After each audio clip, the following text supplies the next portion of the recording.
ಕೇವಲ ನನ್ನ ವೈಯಕ್ತಿಕ ಸುಖಕ್ಕೆ ಮಾತ್ರ ಅಲ್ಲ, ನಾನು ಕೂಡ ಮನುಷ್ಯನೇ ಅಲ್ಲವೇ ಹೇಳ್ತಾನೆ ಅವನು. ಮಮ ಲಾಲಪ್ಯ ಮಾನಸ್ಯ ಪುತ್ರಾರ್ಥಂ ನಾಸ್ತಿ ವೈ ಸುಖಂ. ನಾನು ಕೂಡ ಮನುಷ್ಯನೇ, ನನಗೂ ಕೂಡ ಒಂದು ಮಗು ಬೇಕು, ಪ್ರೀತಿ ಮಾಡಬೇಕು, ಅದನ್ನು ಲಾಲಿಸಬೇಕು, ಪಾಲಿಸಬೇಕು. ಈ ಎಲ್ಲ ಕಾರಣದಿಂದ ನಾನು ಇವತ್ತು ಈ ಸಭೆಯನ್ನು ಕರೆದಿದ್ದೀನಿ. ನಿಮ್ಮಲ್ಲಿ ಈ ವಿಚಾರವನ್ನು ಮುಂದಿಡ್ತಾ ಇದ್ದೀನಿ. ಎಲ್ಲಿಯಾದರೂ ಇದೆಯೇನ್ರಿ? ಎಲ್ಲರೂ ನಮ್ಗೆ ಕಾಣಲಿಕ್ಕೆ ಸಿಗ್ತದ?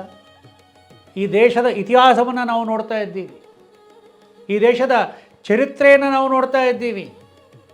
ಅವರೆಲ್ಲರನ್ನ ಕರೆದು ಅವರೆಲ್ಲರಲ್ಲಿ ವಿನಂತಿಯನ್ನು ಮಾಡಿಕೊಳ್ತಾ ಇದ್ದಾನೆ, ನನಗೆ ಈ ರೀತಿ ಆಗಿದೆ, ಈ ವಿಷಯ ನಿಮಗೂ ಕೂಡ ಗೊತ್ತಿದೆ, ನನಗೆ ಮಕ್ಕಳು ಇಲ್ಲದೇ ಇರುವಂಥದ್ದು. ಆದ್ದರಿಂದ ನಾನು ಒಂದು ಅಶ್ವಮೇಧ ಯಾಗವನ್ನು ಮಾಡಬೇಕು ಅಂಥೇಳಿ ನನಗೆ ಅನಿಸಿದೆ. ಆದರೆ ಇದಕ್ಕೆ ನೀವೆಲ್ಲ ಅನುಮತಿ ಕೊಡಬೇಕು. ನಾನು ಮಾಡ್ತಾಯಿದ್ದೀನಿ ಅಂತ ಹೇಳಿಲ್ಲ ದಶರಥ. ತಾನು ಮಾಡುವ ಈ ಒಂದು ಯಾಗಕ್ಕೆ ನೀವೆಲ್ಲ ಅನುಗ್ರಹಿಸಬೇಕು, ನೀವೆಲ್ಲರೂ ಕೂಡ ಅನುಮತಿಯನ್ನು ನೀಡಬೇಕು ನನಗೆ. ಎಲ್ಲಾದರೂ ಉಂಟಾ ಇದಕ್ಕಿಂತ ಶ್ರೇಷ್ಠವಾದಂಥ ಪ್ರಜಾಪ್ರಭುತ್ವ ಜಗತ್ತಿನಲ್ಲಿ? ಎಲ್ಲಿ ಕಾಣ್ತೀರಾ ನೀವು? ಎಲ್ಲಿ ನೋಡ್ತೀರಾ ನೀವು?